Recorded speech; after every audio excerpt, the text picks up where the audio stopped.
$10,000? Who in the world has $10,000 these days? Saving up just $10,000 can change your life. But actually. So in today's video, we're going to discuss two different strategies to getting you to this target. The first being saving more money, and the second being earning more money. I don't know about you, but these days life is so expensive, like so expensive. Especially with such high inflation rates and paychecks that just aren't keeping up, it can feel harder than ever to save. In fact, recent studies show about 66% of Americans are actually living paycheck to paycheck, which is insane. This does make sense though, as basic necessities like food and rent have just become so expensive when salaries really aren't moving. You've probably seen that TikTok, it went pretty viral, but it's about the guy who reordered his Walmart pickup order from 2 years ago. And what was once a $127 order is now like $414.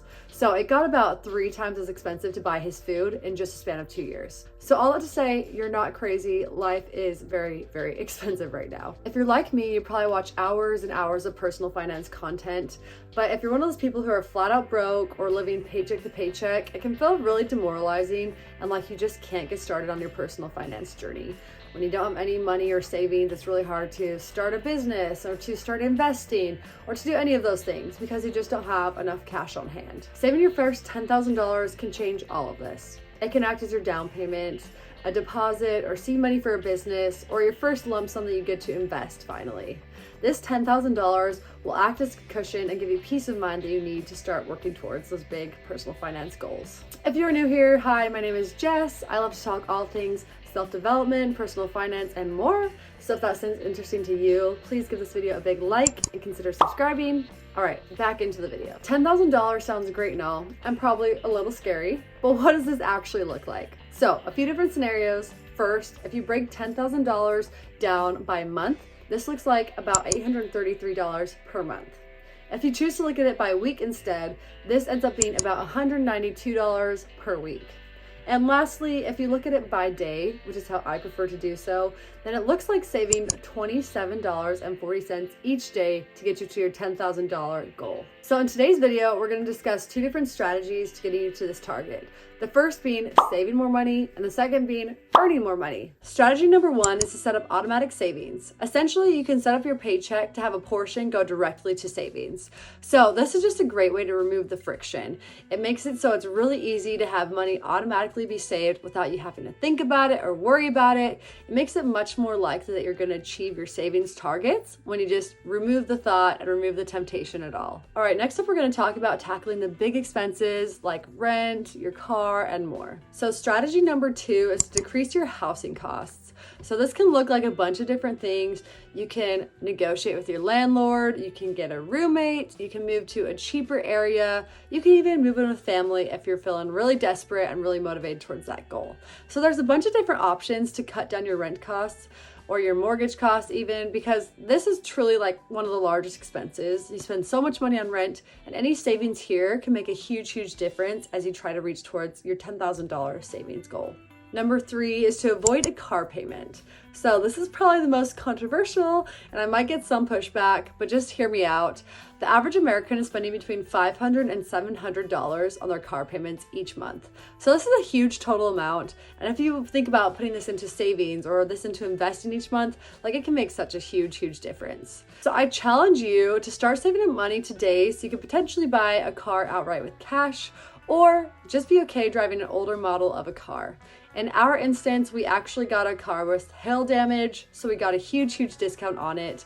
We made some slight updates and fixed like the windshield. So we don't have a perfect car, but we have a great working car that we were able to buy outright with cash.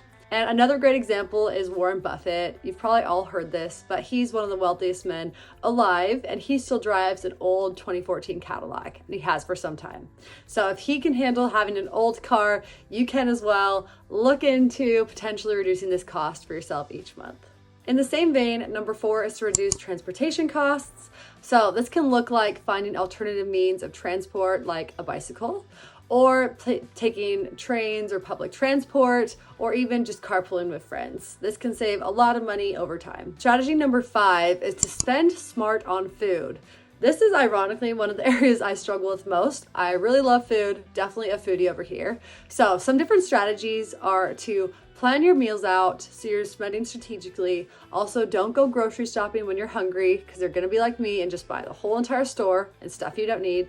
And then also just minimize how much you're eating out. Eating out can be a great social experience, but when it's done too much, it can really start to add up.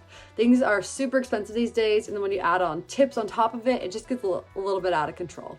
Number 6 is to audit your subscriptions. So check your streaming services, check your Amazon subscribe and saves, and all those different things.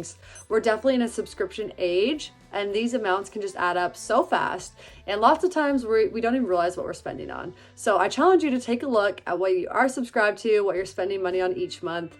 Obviously not sponsored, but one helpful tool you can use to look into this is Rocket Money, and essentially this will look at all your different expenses each month and help you identify anything you don't want to be sending on or any subscriptions that are no longer relevant for you. Number 7 is to cut back on online shopping. So this can be such a little trap because stores are literally at our fingertips 24/7. We can buy things all the time, and this can be very dangerous. So I challenge you to audit this and cut back on your online shopping. Some tangible ways to do this are 1, to actually not save your passwords and your login information for any of the online shopping sites. So put a little more friction in your path and make yourself manually type them in every time. That'll kind of slow you down. Number 2 is something called the 30-day rule. And essentially this is saying, like, if you want to buy something, great, force yourself to wait 30 days. And if you still want it after the end of that 30-day period, you can buy it. But most of the time you're actually going to forget about it, or you're going to realize, wow, it's not that great anyways, I don't want it. So try implementing that rule. That'll save you a lot of money. All right, number 8 is taxes. So I should have put this earlier because this is going to be such a huge expense in your life. But any strategies you can put in place to avoid paying taxes, legally of course, will have such a huge positive impact on your saving goals. So some different methods are to max out your 401k, especially if you have an employer who will match this. And then also utilizing your HSA or health savings account. Money you put into there will actually not be taxed at the time. It'll lower your taxable income. And then you can also use it for any qualified health expenses. And then lastly is just look into different deductions and write-offs. This is usually more applicable if you're like an entrepreneur or you own your own business, but I encourage you to check with an accountant to see if there's anything relevant to you. In my personal instance, we own a couple of real estate properties, and so that's been a huge tax write-off for us each and every year and saved us a lot of money when it comes to taxes. So saving and frugal living isn't for everyone, and that's okay. So in the second part of this video, we're going to dive into different strategies on how you can make more money, and that will help you chip away at your 10K goal. And I'll go through these a little bit quicker. So number 1 is to make more money at your current job. So this can be done through getting a promotion or negotiating a raise. It doesn't sound very exciting, but it's probably the most realistic way to make more money fast. So the next couple are more about trading your time for money. So number 2 is to work overtime or take on another job. I'll say not all jobs offer overtime, but it's definitely something worth looking into. Number 3 is to drive for Uber or DoorDash. If you have some extra time and a good working car, then this is a great option for you. You can also just choose how much time you want to put into it. Some drivers are doing it full time and making tens of thousands of dollars each year. So you can definitely use this as an option to help chip away at your target. Number 4 is kind of a fun one. It's donating plasma. So this might be a little controversial, but I thought I'd throw it in there because I've had personal experience with it. Throughout college, I donated plasma and I probably made about $5,000 in a year or two. So this is a great, easy option if you just want some extra cash and you're not super scared of needles. All right, transitioning more to side hustles as a way to make money. There's so many different things you can do. You can do YouTube and content creation. You can also have an Etsy shop. You can also do like affiliate marketing. So there's tons of different options. To get specific, for the next one, I want to talk about doing Amazon affiliate links. So this one is really interesting. I think it might be worth making a full separate video on. This is something I personally do actually, and I make about $1,000 per month through it with very low effort. I mostly just review items around my house and then post it on Amazon, and I get a small commission from it. This is a really cool one because you don't have to have a huge audience. You don't have to promote items directly to your audience. You can use Amazon as a way to do it. So if you think that'd be interesting and might want to watch a video about it, let me know in the comments below. All right, number 6 is to learn a new skill, especially online, and offer out your services. So this can look like video editing or learning how to code. These are super valuable skills that people will pay a lot of money for if you are decent or get pretty good. All right, number 7, our last one, is to put your money in a high yield savings account. After all your work to save and make more money, you want to make sure your money is working for you. The main benefit of a high yield savings account is it has a much higher interest rate than your standard bank account. So right now you can get rates up to like 4.5% on your savings, whereas the normal bank is about like 0.002%. So just such a huge difference. If you're planning to have your money in savings anyways, put it in a high yield savings account and at least get a little bit more payout for it. Even though $10,000 is a lot of money, when you have some good strategies in place to either earn more or save more, you can definitely achieve it.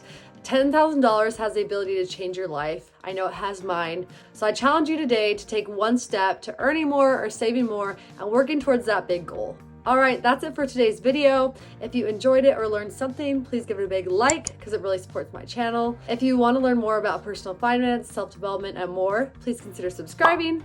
And until then, see you in the next video.